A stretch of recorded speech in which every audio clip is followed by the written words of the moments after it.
Hello, welcome to Central Florida Salute. I'm still here, post 219 in Fruitland Park, American Legion post. I found another member of the post who, his name is Harley R. Hughes Malloy. I can't get a Joe Smith or somebody. I got to get a Harvey. But anyway, I know this gentleman. He's not only a member here, he's also a member of our AMVETS post, 2006. So can I go by Harley, or how would you want me to refer to you? Harley's fine. Harley, okay. Much easier. Now, as you can see, Harley was in the United States Air Force. You want to tell us about when you went in, and where are you from originally? Southern California, born in Encino Hospital and raised in Malibu. I came from a very aristocratic, wealthy family. Eventually the parents divorced, and that was that, all the money gone. But that being said, it really prepared me for the life and where God has called me to, into the Chaplin Corps. Eventually I did in the Air Force. I started off as in a medical corps first. But I went straight out of high school. 3 or 4 days later, I enlisted, and the Air Force got me first. The Navy wanted me, but they wouldn't come down to Malibu. It was too far from them to drive, they claimed. So the Air Force recruiter came first, and that's what did that. And I've been proud ever since. My first hitch was in Germany at Bitburg Air Force Base. I went to the hospital barracks and moved right in, and they assigned me to the hospital there. The hospitals, some people may not know, are always near the outside of the base area on the property there. Why is that? In case we are bombed. That way they can't destroy the hospital. They can go to the main base and bomb it or attack it, things like that, what have you. And so that's a safety precaution they do. We had a great time there, a bunch of us. Each leave weekend we'd hop on the tour bus, because we had a tour office right on base there. And we went all over Europe. Got to see Dracula's castle too, well, the ruins of it and everything. You went all over Europe? Mm-hmm. Oh yeah. I had the opportunity to do a World War II tour. Oh. Yeah, you got to watch my YouTube show, Harvey. Oh, I will do that. We went to, my brother and I went to Dachau, we went to Eagle's Nest, Chaplin Field. It's all there. But I can understand what you're saying, because there's so much to see there, isn't it? Oh, tremendous. You never get enough. The Black Forest and everything, and all the shops, the cuckoo clocks and what have you. And in Switzerland, we bumped into a club. It was like a nightclub for Navy folks, the Swiss for the Army there. Anyway, they said, oh, no, you're military, you're American. No, this is for us only, but no, come on in. And we had one translator there. Oh, it was gorgeous. They all gave us beers, and more beers, and they had the breads that had the sausages and everything in it, the little pieces of meats and cheeses and what have you. So we got our tummies full, and we had a wonderful time and laughed and giggled. And they put us on, they had a map on the wall of everybody that they met from around the world that was in the military. Oh, really? Yeah, so they put in California, they put a little push pin for me, and stuff. And then they, for the 5 or 6 other members, they put in their places where they're born, where they came from, which state. So that's memories are wonderful. Yeah, and I had a good career at the time in the medical corps, but I covered a variety of departments there in the emergency room, because again, EMT 1A, ambulance qualified. I did very good. They loved me in the nursery. We had one baby that was born, and it's so chunky, so huge, and we called him Samurai Baby, because when he would holler, oh, you could hear him all the way down the hallway. So we know who it was. And we had one tragedy. No, it was a stillborn. It was just one. It was very sad. Yeah, it's sad. Yeah, but out of that, they were all little feisty babies, and I worked in family practice as well. I also worked in some other areas of the hospital. You know, we had gynecology and things, so they had me rotate through that, you know, to get an idea and understanding and stuff. We had wonderful supervisors, but again, they also were deploying us to different places for, you know, like a year and what have you. Fortunately, I was never picked to go anywhere else. But we did our usual training for biochemical warfare. We had to don our masks when the sirens went off and report and turn our little tags over on the corkboard at the front entrance of the hospital and things. And boy, did we have a life there in the barracks. We had parties galore, as usual, for young adults. Well, you had a tough time, eh, buddy? 3 meals a day and lots of sleep. No complaints. Let's go. But you went on from the medical corps, you went into the Chaplin Corps, correct? Yes, I had fulfilled my calling. Or Almighty God, creator of all love and kindness, called me when I was 7 years of age. And this was a time to fulfill that calling then. And I always had a mindset, I went to seminary much later, of course. But anyway, so I transferred from there when they sent me back to the States into the Chaplain Corps. And from there, we would minister to the general of the base and all the members of the base. We were there for services. I would help set things up at the churches and what have you, and help put out the proper books for whichever denomination was going to celebrate at that moment. And we would go visit folks, make sure they got to church. Because many times supervisors would not let the members come to services, and that's forbidden. That is not permitted. So we would step in and rectify that real fast. And we had our tracts and everything that were mailed to us for free, and we'd put those on a stand outside the door there.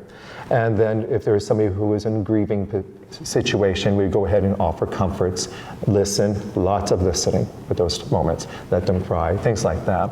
And then of course, if there were services for those who passed, we would go ahead and conduct those situations too, and burials and stuff and things. So it was a full-time position, and people respected us. It was very important for our position. We had, in the beginning, they would not give us an office. Very typical. The history, the chaplaincy was frequently forgotten in some bases and what have you, but not ours. So we fought for that because we'd have to work out of our car. Yeah, and that was very trying, because you're trying to console somebody, or help them find which baptism for which denomination they would want to have, or something, or rectify emotional moments or personal losses and things. But anyway, it got sorted out, as God always does. Harley, I have a friend. Well, I had a friend. He was a chaplain too. And he was in the Chaplain Corps, and they wear different uniforms. He could be a chaplain in the Air Force, he could be a chaplain in the Navy, but the only one he didn't do was Navy. No, Coast Guard, because his granddaughter went in the Coast Guard, but he was in the Navy, he wore the Marine uniform, he wore all these different uniforms. You were strictly with the Air Force, right? Yeah, because the Chaplain Corps is something else. I interviewed a guy who was, the chaplain school was named after him. Yeah, and I can't remember his name. If I'd have known I had this before, I would have looked it up. But I think that's fantastic what you did. But, may I ask you a quick question real quick? Because I think your viewers would enjoy this tidbit of knowledge. I'm full of all these little tidbits and stuff. I have a brain that's, wow. Anyway, there you go. Do you know who started the Chaplain Corps, historically? Any guesses? No, but I would think we would go way back to like the Civil War or something, right? Nope. No? Further. Caesar. Okay. Who? Caesar, in the beginning of the Roman Empire. Caesar. I have the books for it. If you ever want to read them and borrow them, I'm happy to do that. I have like 4 or 5 or 6 of these things. Caesar. He recognized that all his troops needed to have a chaplain.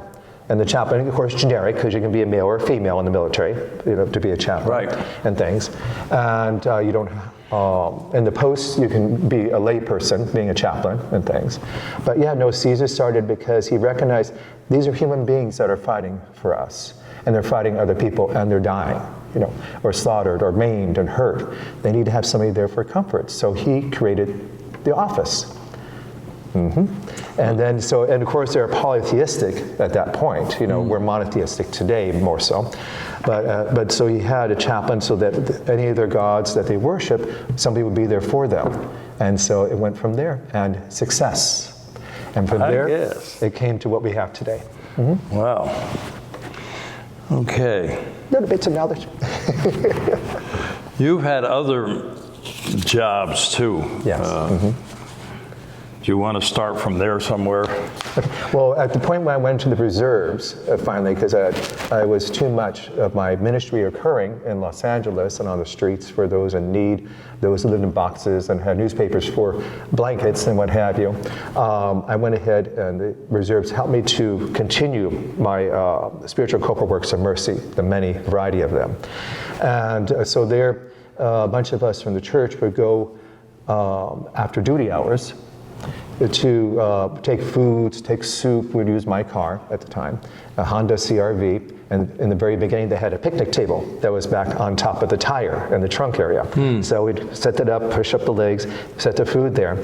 And the most amazing thing, the street folks would come and they would talk to us. They were very kind, very wonderful. Remember one of the movies of Superman, Lois Lane, I think her name was, the actress? She had an emotional spell or some type of illness where she ended up on the street, and they took care of her. Oh, yeah? Yeah, this is in her biography. There's a show. He's giving me all kinds of trivia now, isn't he? Yeah, and then finally they said, you need to go back home now. You're healed. And she just needed to cry on somebody's shoulder, for whatever was happening in her life. Eventually, I think she ended up in a wheelchair. But here, they made sure nobody hurt us, that nobody would strike us, nobody would try to do wrongdoings and things. And they were very kind. They said thank you. So we would go ahead and provide the 7 sacraments to them and whatever they needed: baptize, bless, oil of sickness, on the forehead, things, right, what have you. Pray with them, enroll them in the scapular of Our Lady of Mount Carmel. And we'd go ahead and supply blankets and socks and things, and we'd go to various places. My favorite memory is from a back alley that we all were in and walking around, and here this lady came in this beautiful flowing gown, like from a nightclub. You could see it was terribly expensive and things. And she came up right to me. I'm saying, oh, here's a lunch bag. No. You let somebody else who's in need have that. I just want to hug. What you all are doing, what you're doing, is marvelous, and it's so needed. I've never seen such an example of kindness that you're all exhibiting and things. So she gave me a big hug. I'm going, wow. And then she walked away down the alley and things. I'm going, my goodness, thanks. But, and from there, we would also minister at the VA Wadsworth or the domiciliaries in Burbank and things. We would take food. We had a Halloween party. Kathy Kensinger, wonderful gal. We were in the Legion Post at this point. She went ahead and ran into a girlfriend from Mars Company, the candies and things.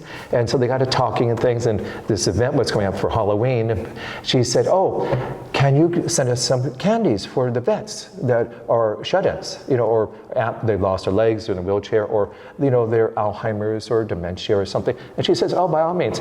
Next thing we knew, crates and crates upon crates of all these candies were showing up at the post. And my God. And then she gave me some to take to the chaplain's office. And so I put this big, huge box right on the chair, and that thing was gone in half a day. So this post here, 219, are you the chaplain here? I have petition. What is your title here? Do you have a title here? Well, right now, the main official title, you might call me, is Reverend Dr. Harley R. Hughes Malloy, or Dr. Chef. I'm a gourmet chef, and we can talk about that in a minute. I do a lot of cooking here and things, and at the end, I suppose, as you know. Yeah, I know you're a good cook. Yeah, and here I have a petition with our Rider Squadron, as you can see, there we go, to be their chaplain, because we're coming up for enrollment of offices and things. And I think after seeing this, our Rob is going to definitely pass around the word. But the word's already gone out because a few people have mentioned chaplain. But no, I want to do more here too, like I do at the AMVETS post. Yeah, well, and they're both great posts. This one here and the AMVETS post, because we're, yeah, we're going to be running out of time, but I got this thing where you did a lot of business stuff too, with the IRS, time and clerk, and you want to run by some of your business accomplishments? I would say my most exciting accomplishment, well, right out of active duty, I went to the IRS, and they made me time and leave clerk, and then I transferred to Van Nuys, California, to the Department of Defense, okay, and then they promoted me, because I was a production assistant. I made 100% of my requirements for tasks and things, and nobody's ever done that, so I'm an achiever and doer and things. Then I went from there. They closed that department down completely. So I went to King Bedu Cable Company. It does not exist anymore. It was bought out. The Bullitt family owned it. Beautiful history. They started the cable industry in the Midwest. The very beginners, the troopers and things for cable TV. Then I transferred to the advertising department from there. I was an advertising agent, and account executive was a title. Then they closed that down and sent it over to India to the prince. You have to give him credit for being a brilliant businessman, by all means. So then I went from there to lead sales assistant, and I ran a district alongside Tom Holcomb. But that was Comcast, but they don't have that anymore, TCI Media Services. Anyway, there I went, from there independent. I was a realtor, and also I had life insurance I sold. I sold plots at cemeteries and things for a time. Couldn't hold a job, huh? No, I was in demand. My gosh, in the advertising, I was the only one in history in this country that achieved beyond expectations of my budget and everything. And I had plaques and awards and what have you. It was amazing. I loved it, but again, they did away with it and stuff. But so, I bounced around, but my home is USDA, Food Safety Inspection Services. Oh, and the establishments loved me. Oh, they cried when I said I'm going to retire, and I said, no, you and Joe, we buy you a house. You come here and stay here in Arkansas. You don't go anywhere, right? And I say, no, remember, you're on that side of the white picket fence, I'm on this side. Now we can have coffee, we can share donuts, we can do greetings and what have you, and maybe on occasion, maybe a little party of some sort, like a birthday or celebration, what have you. But no, no. It's not. Anyway, no, they all loved me. And I was strong. I knew my regulations very well, inside and out. And so when I gave my non-compliance reports, what we like NR, abbreviations, in the government, and kaboom, I wrote them up so that if we were in court, because we could be taken to court by the company, whether it's Pilgrim's Pride, Tyson, what have you, Purdue, and my favorite one was Boar's Head and stuff. But I wrote them as if the judge was right there and alive, seeing this situation occur right in front of him or her. And things. So it was just beautiful. Anyway, and they prized me. I was only CSI, Consumer Safety Inspector. We carried official badges. We were the food police and things that ever made sense to them and was respectful.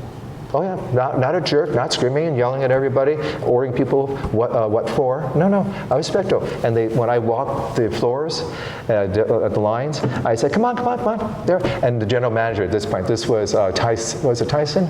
Yeah. I think it was Tyson. Anyway, he was against the wall, he's putting a show on, that's what he was, because everybody's complaining about me, all the supervisors. He got me again, he made me, he condemned all our product, or he went ahead and put his tag on, and he wouldn't let us operate the machine anymore, blah, blah, blah. And I said, yeah, it's all over the floor, look at this, you can't serve that to anybody. Anyway, and stuff, and I said, come on. Up here, come on, walk with me. See what USDA says. And then boom, boom, boom, food here for pieces of chicken there, whatever on the floor. And I said, this is not sanitary. No. I reject this entire department. Go do something somewhere else if you want. That's fine. I'll be in my office when you get this cleaned. You've had an interesting career, I will say that much. And being a cook and spiritual guidance. Chef, and not just a cook. Chef. Pardon me. Yes. A chef, and being a chaplain and serving in the Air Force. But I think we're about running out of time, my friend. Oh no, we can't. There's more. Master Chef Terry Appleton in our graduating class. This would be Epicurean School of Culinary Arts. She was the first female graduate of CIA in Texas. Yeah, Culinary Institute of America. Anyway, she made history and fame like Julia Child did, because to get her degree from Le Cordon Bleu in France, she had to sue them. She took the finals 3 times, and finally she took them to court, and they awarded her because she was a woman. That was the problem. She was a female, and that was forbidden in those days. Harley, I got to cut this short because we want to go outside because there's an event going on out here. They're probably starting, yeah. And we want to cover it. And I just noticed the honor guard is getting ready to go out there. Okay. So it's getting ready to start. So. Well, it's cottage dishes. Those are family dishes inherited and passed down by generations. And those are the best ever to make and enjoy. Hence, over at AMVETS, we have them once a month. Different countries, meal that Marilyn and I make from different countries. But there you go. All right. Now, you look at that camera, and we're going to say goodbye. To all our veterans out there, our active military and their families, we salute you for all you do. Till next time. There you go. Thank you. You're welcome.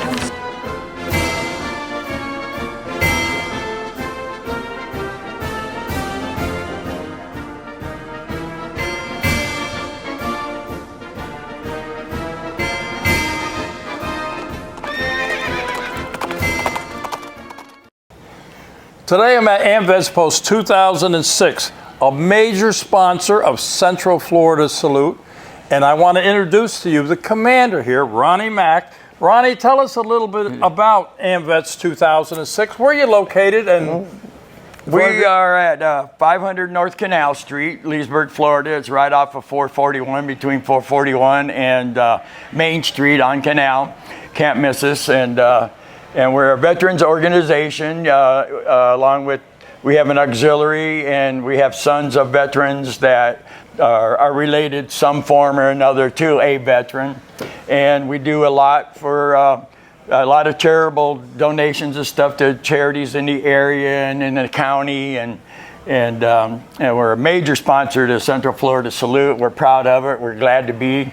You guys do a heck of a job, and we'll sponsor you as long as I'm here. We're going to sponsor you. So. Well, I'll tell you what, we do. Sue and I really appreciate it. We're a two-person operation, and what we try to do with education and supporting our veterans community, and you supporting us is major thing. It's major. We're glad to do it, Bob. We're glad to do it. And you have sons here. You have auxiliary here. You've got a website too if somebody wants to join. Yep, it's don't punch into www. It's amvets-2006.org, and it'll take you right to our website, Facebook page, and all that's there, and you'll be able to find that. The webmaster, he tries to get the calendar on there every month, anything pertinent. There's a lot of other links on there for veterans to find out where to get help for certain claims and stuff like that. Our webmaster's really into that stuff. That's the guy you ought to be interviewing right there. So, well, you know what, he's got Ronnie? a lot of stuff. You have a lot of clout. You tell him to talk to me, and we'll get him on the show. Okay? I can do that. I can All do right. that. But I just want to, on behalf of Sue and myself, we want to thank AMVETS 2006 because you guys are the major players behind us, and we appreciate it. But we just wish we could do more. We really do. Thank you. Thank you. You guys are awesome.